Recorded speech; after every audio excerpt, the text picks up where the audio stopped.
Are we seeing signs of that happening, and do we have time still? It does happen. There's many people concerned with the problem. You just mentioned a study at the Free State University. I do things like that. The problem is it is ad hoc, it is uncoordinated, it is individually, it is kind of personality driven, and it should be actually institutionalized, it should be coordinated, and should be secured with funding.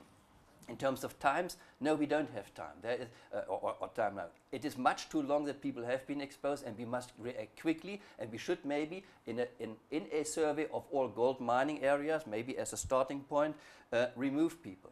As I told you earlier, it's not only gold mining areas. We have other areas in South Africa having naturally elevated uranium levels, which are also of a health concern. We must survey those things, and we must react accordingly.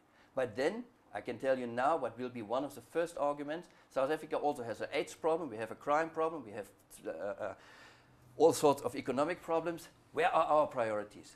You see, that is now difficult, and that is a call for politicians to make. But what one should not do is, because there are other problems, to say this problem doesn't need attention. But that actually adds to the problem, doesn't it? I mean, if you have poverty, high HIV incidences, and those communities living on a tailings dam, surely they must be more vulnerable than... They are. I pointed it out in many papers. It really, the problem is that we have a combination, a very unfortunate combination of the people with the highest susceptibility for being affected, that is those suffering from poverty-related symptoms, and HIV is often related to poverty, but be that as it may, you have malnutrition, you have drug abuse being particular, you have lack of medical care, and those people living in conditions where they have the highest exposure. So we have a very unfortunate combination of highest exposure and lowest tolerance. To the most vulnerable people. Yes, so that is something which needs to be addressed. Now, if you say we know how much uranium is lying around, and we don't know how many people are being affected. But if we look at these sort of communities, what are we talking about? If you say we'll have to move people, are we talking 1,000 people? Are we talking 10,000 people? I believe the latter is closer to the truth. But that's a guess. That's a guess, I must say. I know. You know, there you need survey data than, or dedicated surveys. I know for the whole Wonderfontein Spruit, which is 100 kilometers in length, they did a survey in 1997 where they identified potential people living in informal conditions and using the water, and then they came up, it wasn't really clear, but I guess that between 400 and 500 people may be affected. That was 10 years back. Now people flock to the area in search of jobs. We have growth, actually almost uncontrollable growth of informal settlement. It may be much more by now. So I think the problem is rather bigger than smaller, and it doesn't get less, it may increase in magnitude. That's one of the things. Now, it's very difficult in this whole game to figure out who is responsible, because the different role players, and everybody sort of shares a part of the responsibility. Yes. But at the same time, because everyone sort of shares it, everyone is denying it. So in the end, if I as a citizen go to government and I say, you are responsible for my safety as a government, who are the people inside government? Which department is the most responsible, if I can put it like that? Are we talking, is it DMR that should really act, or is it water affairs, or is it health, or is it environment, or which department is probably the most? You see, you ask me as a layman or as a civil as someone who must have an opinion on this. Yes, of course, I do have an opinion on that one. We had to, just as an example, we had a project where we tried to assess the impacts of peat mining on water quality. Peat is a limited resource and things like that. Now, peat is regulated by a number of people. For example, you need a water use license in order to do that, because it's usually in some other water body. You know, then you need an ROD from DEET, because it's an environmental impact. Then you also need a permit from agriculture, because it's an agricultural activity.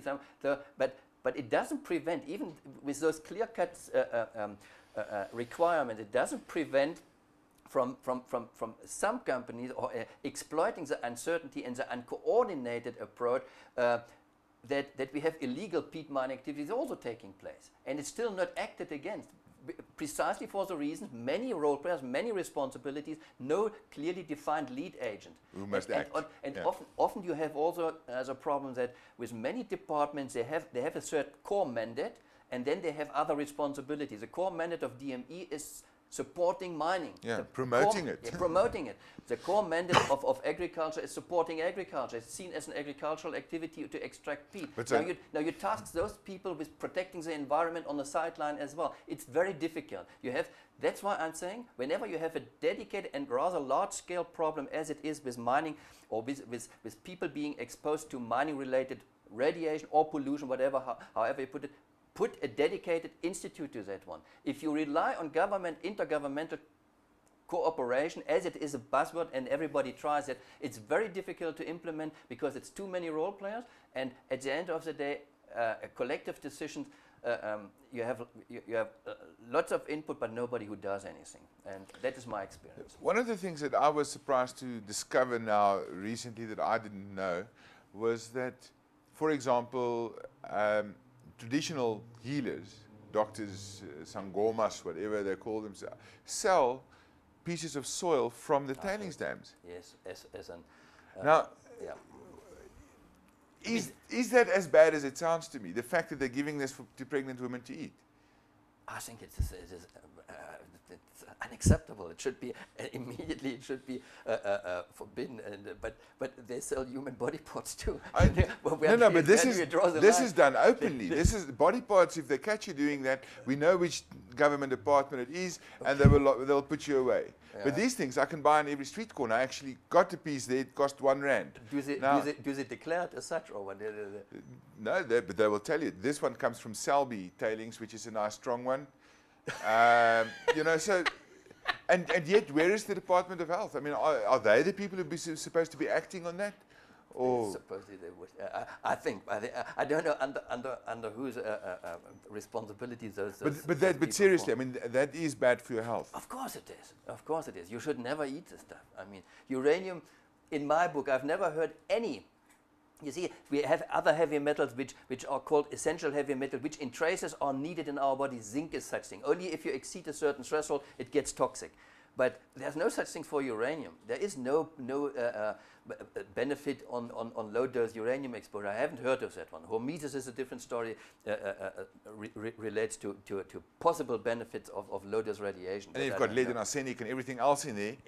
And once again, the people buying it are the compromised communities, the ones who can't afford to go to hospital, who need to go to cheaper care. Yes, I mean, there's lots of other pathways of exposure as well. You know, you don't even have to have a zangoma. There is, I think, it's called geophagy. You have in certain cultures, you have the consumption of soil by pregnant women as a kind of mineral supplement. It is part of the culture, and if that soil is contaminated, it's not a good idea to do that, of course. But